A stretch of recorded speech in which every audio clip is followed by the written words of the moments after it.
I'm a work-at-home mom. I work online as a transcriber, and I also have a blog. So I've been freelancing for the past 3 years, going on 4. And I love what I do. It's enjoyable, it's exciting, and it gets me out of my comfort zone many times. Yeah, and it's something that I'd like many more people to jump on board to.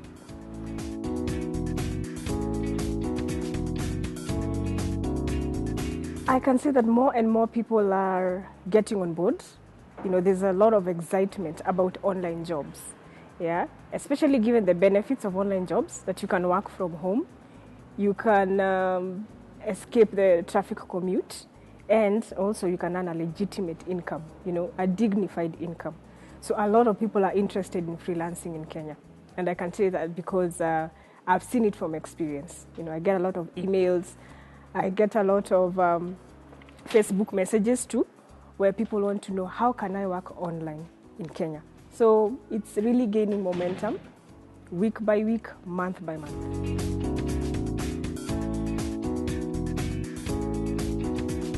Well, I'm a transcriber or a transcriptionist. It all means the same thing. So that basically means that I convert audio to text. So I listen to an audio file and then I type it out, like in an MS Word document. So this can be a sermon or a webinar or a podcast or a lecture. So a broad range of audio files.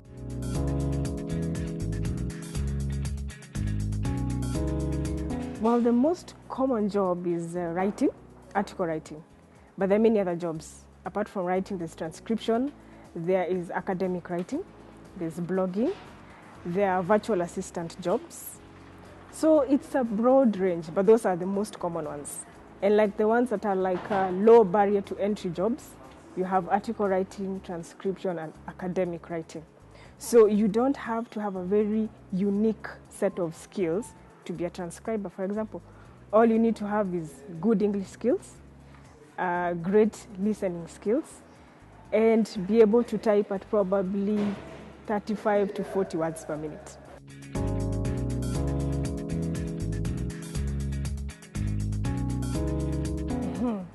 Challenges, number 1, internet. Because at the moment, internet is not all over the country. At least in the major towns, in Nairobi, Nakuru, in Mombasa, we have internet. But it's a major challenge, It's also not very fast. And the fast internet speeds are not affordable. So you find most freelancers are really having a challenge with internet. Apart from internet, also, is for those who are already in the freelancing industry, the work-life balance kind of thing.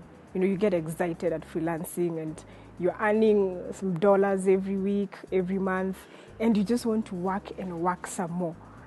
And yet, maybe you have a family. And even if you don't have a family, you still need to take care of yourself. So you find most people are not able to do the whole work-life balance. And time management. Time management is a huge deal for many freelancers, especially with the distractions. In the internet, you have Facebook, you have Twitter, and, once in a while you see that link on Facebook that says something like shocking, MP caught, I don't know, pants down doing what. And so instead of concentrating on what it is you are doing, you decide to click on that link.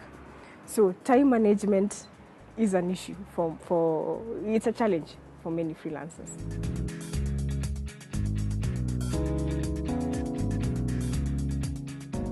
Yes, I remember when I first got into freelancing, and I did my first job, and I earned $5, which is very little, but at that moment I was so excited. But I just looked at the Odesk site. I just kept on looking at that $5 because I had no idea how I was going to withdraw it. I was excited that I had earned it, but I had no idea. I was thinking maybe I can withdraw this money via the bank, but I didn't want that procedure. And I also didn't know about any other payment systems. But later, I got to know about other payment systems, like PayPal, for example. It's a payment system. But still, there was still a challenge with that because I had to use some agents. They're called M-Pesa agents or middlemen if you want. And they would give me my money, but at a very low rate. So as much as the Upwork actually cuts a commission. So if you earn $5, they take 10% of your earnings. So I would use the middlemen, and they would also get a certain commission from that. So not only me, but this is a challenge for many freelancers, not knowing exactly how am I going to get this money quickly and also conveniently. Do I have to go to the bank, or is there a way maybe I can get this money on M-Pesa? So that's another challenge also for payments.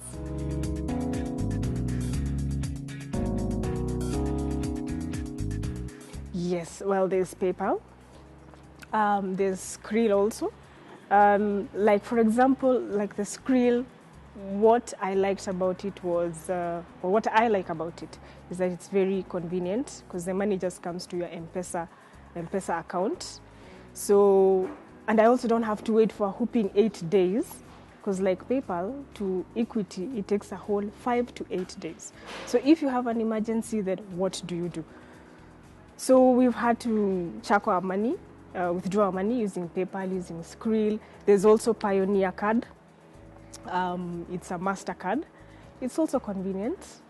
And I discovered actually that there's this site called BitPesa, which allows me to withdraw the Bitcoins. So I have those two options. I can either check my money using PayPal or using BitPesa. PayPal takes longer, BitPesa is faster.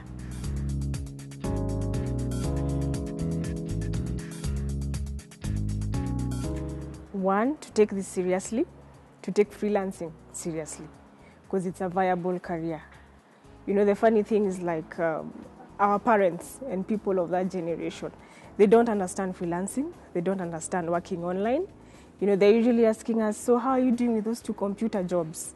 But these are not 2 computer jobs. This is a serious career. If you invest your time wisely, then you will go far.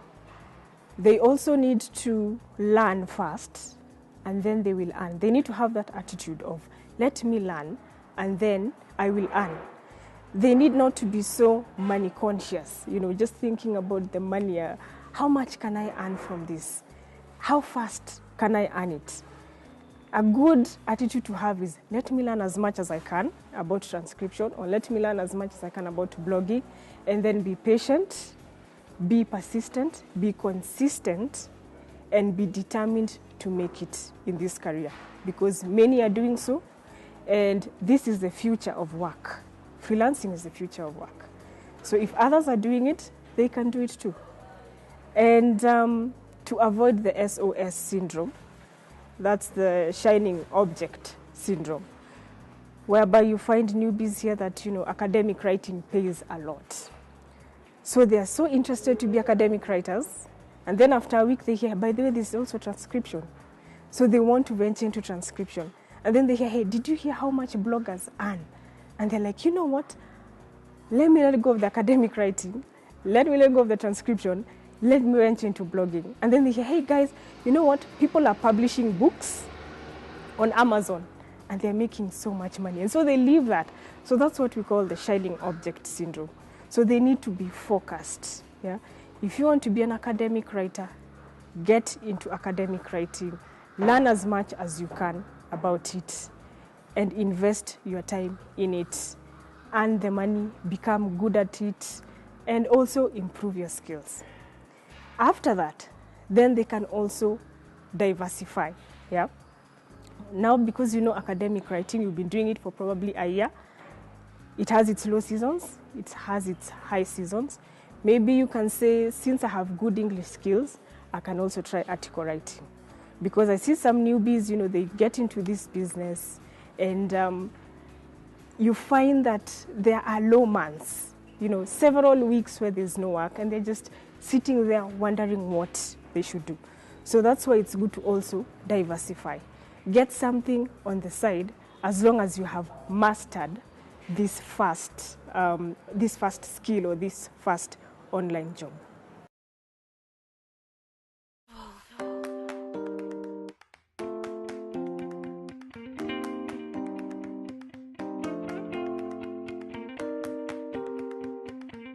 Okay, I'm Daniel Nyairo.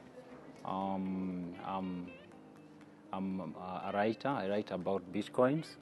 I write marketing pieces, blogs, on anything to do with Bitcoin. Yeah, I'm a father, husband. I have 2 kids.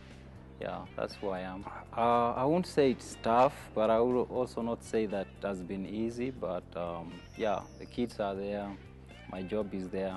The only challenge is that as a freelancer, you're working at home, and the kids are there, and the kids don't understand that there are times that nobody should interrupt because you are doing something. And then, yeah, there are those interruptions that come from kids. I'll say that's a challenge. But I'll say I enjoy it, that I work at home and I'm with my kids most of the time. Yeah, I think that part is cool.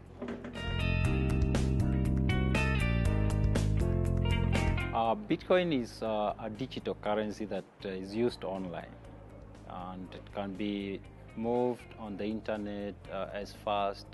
You can send it from here to any part of the world in an instant. It doesn't take time like dollars, for example. Yeah.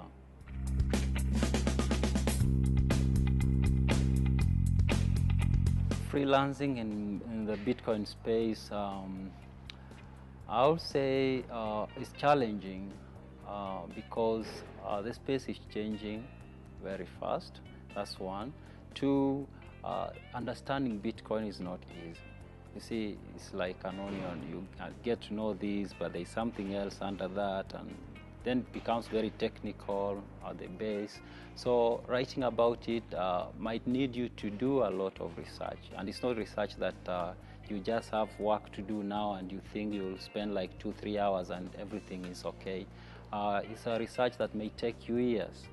There are people who have been researching Bitcoins for past 3 years, but they still tell you, okay, there are areas they don't understand.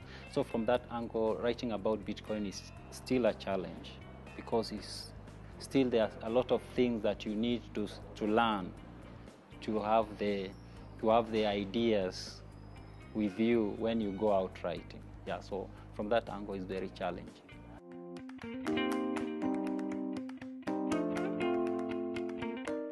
I've been writing about Bitcoin. It's 2 years now. Yeah, it started when a guy approached me, and he wanted us to write an ebook about Bitcoins, and I had never heard about Bitcoins before that.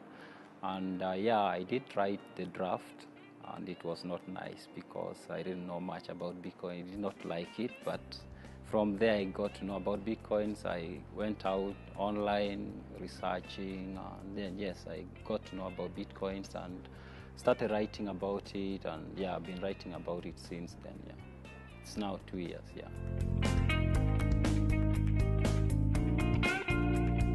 In Africa,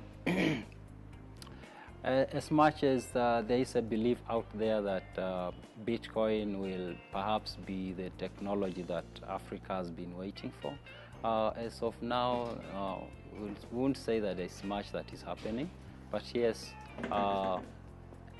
it is, people are knowing about it.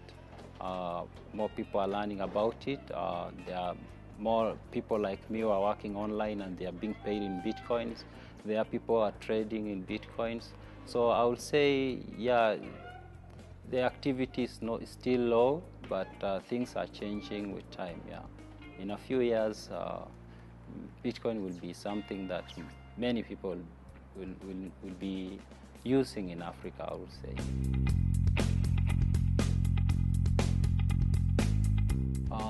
I'll say it is interesting, and it's a learning experience. I've been writing about Bitcoin for the last 2 years now, and I've learned a lot during that time. And I'll say writing about Bitcoin, there's a lot of opportunity there, because currently it's not easy to find a good writer who is at the same time well versed with the technology. Yeah, it's easy to find a good writer, but they will really struggle understanding the technology. If you're thinking about writing about Bitcoin, the first thing I'll tell you is that you have to put hours into doing research about it. You have to spend a lot of time learning what it is and how it works. Okay, it can get technical, but with time and going through the resources that are available online, it won't be hard for you to wrap your head around it. Yeah. And there's a lot of opportunity in writing about Bitcoin because, as I said, there aren't many people who are good writers, and at the same time they understand the technology. You can get someone who writes very well, but they'll struggle understanding the technology. On the other hand, you'll find someone who understands the technology very well, but they can't write. They can't put it down in a way that will be interesting to read. So there's an opportunity there if you want to write about Bitcoin.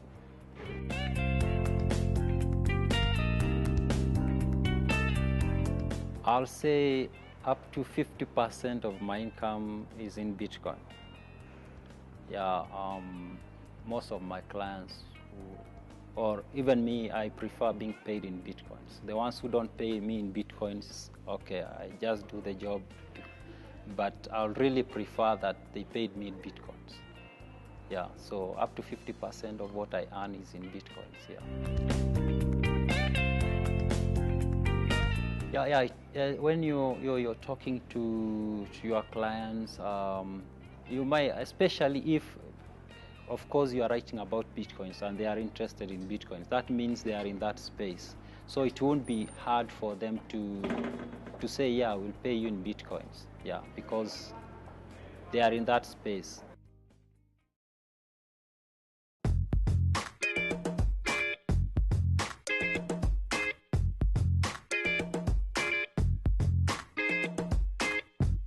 My name is Michael Kimani. I'm from Nairobi, Kenya, and I love life. I love learning. I love finding out about new things. I love discovery.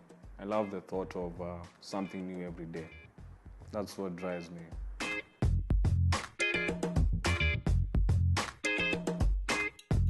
If I look back, I'd have to say it started when I was in campus.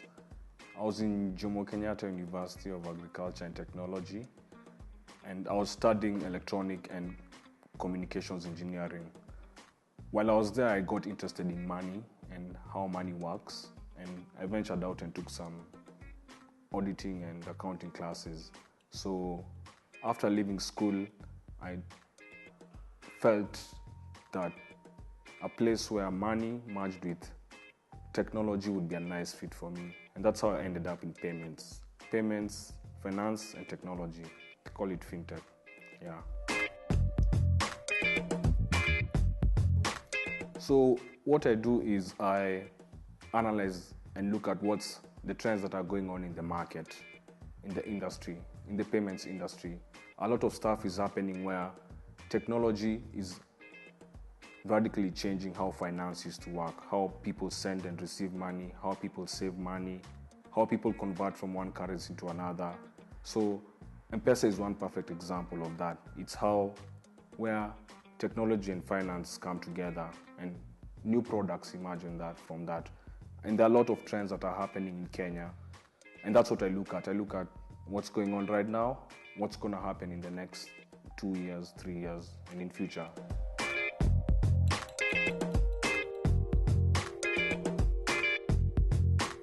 So Kenya is very interesting because we have a large population that has access to internet, and that has opened up opportunities for people to work online.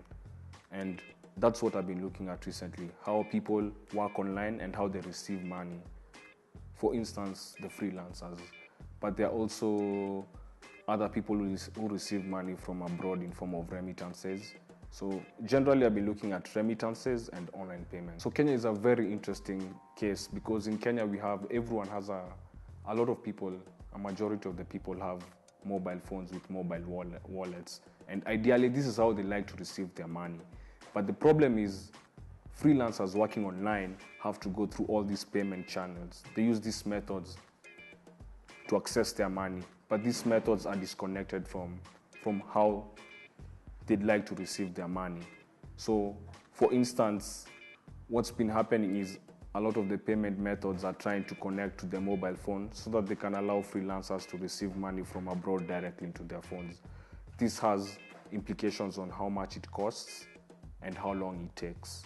And looking at this industry, I've observed some trends on how much it costs to receive money in Kenya and how long it takes using different methods.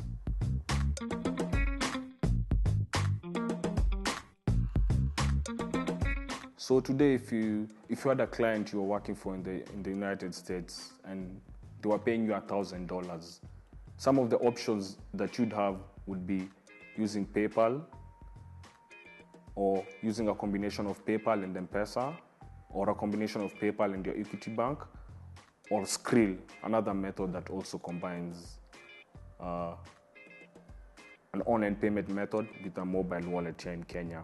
So, for instance, if you receive $1,000 from a client, if you use the PayPal Equity Bank option, you'd pay about 7% overall, and it take you about 7 days for you to have Kenyan shillings accessible to you. If you decided to use a PayPal to BitPesa option, which is an option that's available from intermediaries here in Kenya, you'd pay about 16%. And what you'd get from instead of getting 102,000, you'd get about 85,000 Kenyan shillings in your BitPesa. So that's a huge gap between how much you expect to get versus how much you actually get. If you decided to use Skrill, for instance, you'd pay about 10%. So from the 102,000 that you'd expect to receive, you get about 91,000. So it costs about 10% to receive money in Skrill. But what's been interesting here in Kenya is now there's another alternative. There's a new currency, an online digital currency that's called Bitcoin, and it cuts down drastically the cost of receiving money in Kenya and how long it takes. So, for instance, if you decided to receive the same $1,000 here in Kenya, you'd get 99,000 out of the 102,000 that you're expecting to get. Yes.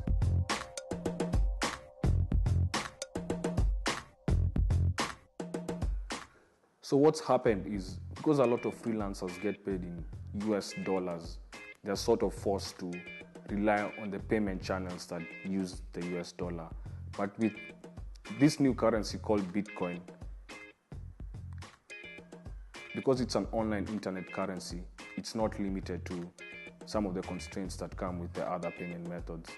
So in Kenya, for instance, you can decide to get paid either in US dollars, in Australian dollars, or you can decide to get paid in Bitcoin. And there are huge advantages to that. When you get paid with Bitcoin, it costs you much less, drastically far less than it would with any other method, and it's also instant. It's as fast as email. Unfortunately, you cannot use Bitcoin in Kenya as is. So what's happened is some services have come up that allow you to convert your Bitcoins into Kenyan shillings. And ideally, that's how some freelancers in Kenya are getting paid right now. You receive your $1,000 worth of Bitcoin and you convert it into Kenyan shillings in a way that's usable. And that's what's been happening in Kenya.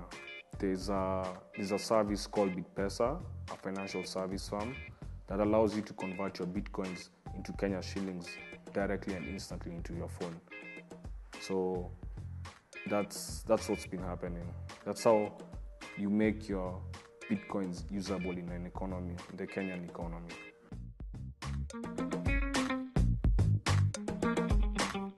So I've spoken to a lot of people on the ground, like freelancers, and what's always emerges is they're looking for a low-cost way to access their money. So they're looking at saving money. They've worked hard for their earnings, and they'd like to get as much of that as they can.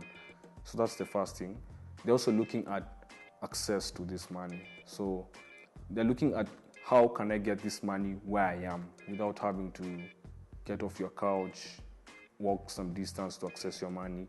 So the mobile wallets are becoming a very popular means of receiving money because they are convenient and they're easy to access.